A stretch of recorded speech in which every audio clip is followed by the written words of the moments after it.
সম্প্রতি জনকণ্ঠ পত্রিকাতে 5 জনের চাকরিচ্যুতের ঘটনা ঘটেছে, আপনারা সকলেই দেখেছেন। তো সেখানে বিষয়টা ভিন্নভাবে উপস্থাপন করা হয়েছে কিছু গণমাধ্যমে। এখানে শিশির ভাইও আছেন, জনকণ্ঠে সে একজন দায়িত্বে আছেন। তো সেখানে সেদিন শিশির ভাই সহ প্রায় 10 থেকে 15 জন সাংবাদিককে ব্লক করা হয়, তাদেরকে বের হতে দিবে না। কারণ কি ছিল, যে আওয়ামী লীগের যারা জড়িত, সরাসরি প্রকাশ্যে রাজনীতি করেছে, এবং আমরা কিছু ফুটেজ এবং ছবি পেয়েছি যারা মূলত হকিস্টিক এবং দেশীয় অস্ত্র নিয়ে মিছিল করতেছিল দুনিয়া এলাকায়, যাত্রাবাড়ি। সেগুলো যখন তাদেরকে বলা হলো যে আপনারা এই কাজগুলো করেছেন, আপনারা অফিস থেকে আপনারা রিজাইন দেন অথবা অফিস ব্যবস্থা নেবেন। তো বিষয় হচ্ছে, অফিস তাদের সেফটির জন্যই তাদেরকে যে কাঠামো রয়েছে চাকরিচ্যুত করার বা যে বিষয়গুলো, সেটা মেনটেন করে তাদেরকে যখন লেটার দেওয়া হলো, তারা লেটারটা ছুঁড়ে ফেলে দিল এবং সাংবাদিকদের ব্লক করলো, এখান থেকে কাউকে বের হতে দিবে না। পরবর্তীতে যখন স্থানীয় প্রশাসন এবং ছাত্র জনতা গিয়ে তাদেরকে উদ্ধার করলো, তখন গণমাধ্যম বলল যে সাংবাদিকদের উপর হাত তোলা হয়েছে, তাদেরকে বিভিন্নভাবে হেনস্থা করা হয়েছে। তো এই কিছু বিষয়, আরেকটি বিষয় আমরা যদি একটু বলি, সেটা হচ্ছে ইন্ডিপেন্ডেন্ট টেলিভিশন নিয়ে।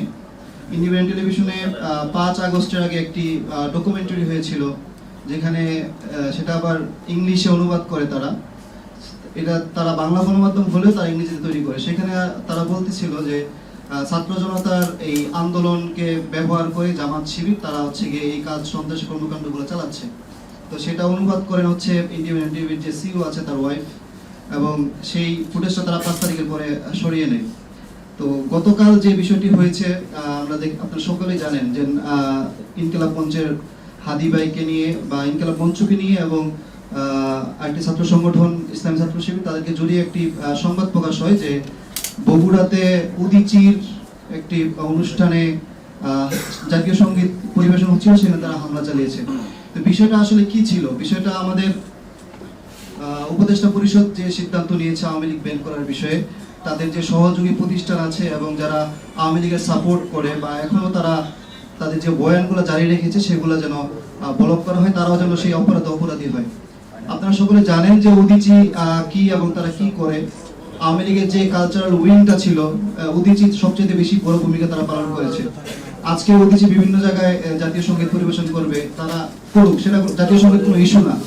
ইস্যুটা হচ্ছে এখানে উদীচী ছিল, যে হচ্ছে আওয়ামী লীগের যে কালচারাল উইং যারা ফেসিবাদকে প্রতিষ্ঠিত করেছে, তাদেরকে যেন মাঠে দাঁড়াতে না দেওয়া হয়, এর জন্য একটা ব্যবস্থা নেওয়ার জন্য। কিন্তু গণমাধ্যম উপস্থাপনা করছে জাতীয় সঙ্গীত গাওয়ার কারণে তাদের উপরে বাধা দেওয়া হয়েছে। বাধাটা আসলে জাতীয় সঙ্গীত ইস্যু ছিল না, ইস্যু ছিল উদীচী যে প্ল্যাটফর্ম তৈরি করেছে, ওখানে যে আওয়ামী লীগের বা অন্যান্য সহযোগী সংগঠনের লোকজন ছিল, সেটা বন্ধ করা।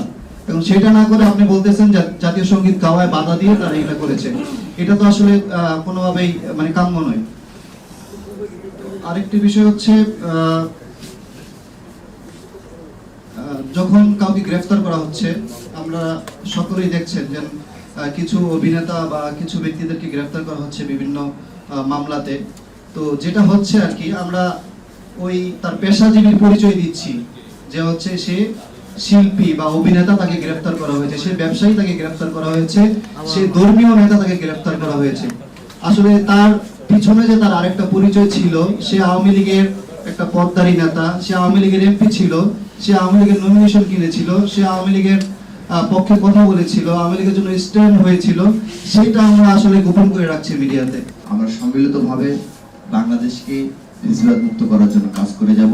আমরা মনে করি মিডিয়া যদি ফেসিবাদ মুক্ত হতে পারে, মিডিয়া যদি স্বচ্ছ হয়, মিডিয়া যদি আদতেই সমাজের আয়না হিসেবে প্রতিষ্ঠিত হয়, রাষ্ট্র চতুর্থ স্তম্ভ হিসেবে কাজ করে, তাহলে বাংলাদেশে আর কোনো ফেসিবাদ দূরের কথা, আর কেউ কোনো অপকর্মের জন্য কোনো চিন্তা, তারা অপকর্ম করার কল্পনা তো তারা আনতে পারবে না। মালিকদের মস্তিষ্ক এখনো পরিবর্তন হয় নাই, মস্তিষ্ক পরিবর্তন হবে না, মালিকানাও পরিবর্তন হবে না, তাহলে কিভাবে গণমাধ্যম আসলে ফেসিবাদ মুক্ত হবে? আর যে জিনিসটা আমরা লক্ষ্য করেছি, এই বিপ্লবকে ধারণ করার জন্য নতুন কোন গণমাধ্যম এখনো অন্তর্বর্তী সরকার আমাদের সামনে হাজির করতে পারে নাই বা আমাদেরকে উপহার দিতে পারে নাই। যারা এই বিপ্লবের পক্ষে, এই বিপ্লবের যে ত্যাগ, এই বিপ্লবের যে আমাদের যে জীবনদান, এগুলোকে মানুষের সামনে ফুটিয়ে তুলবে, ইতিহাসে স্বর্ণাক্ষরে এগুলো স্মৃতিতে অম্লান করে রাখবে, এরকম কোন গণমাধ্যম আমাদেরকে এখন এই সরকার উপস্থাপন আমাদের উপহার দিতে পারেনি। তো আমরা এই জিনিসগুলো নিয়ে বারবার আমরা হতাশ হচ্ছি। কিন্তু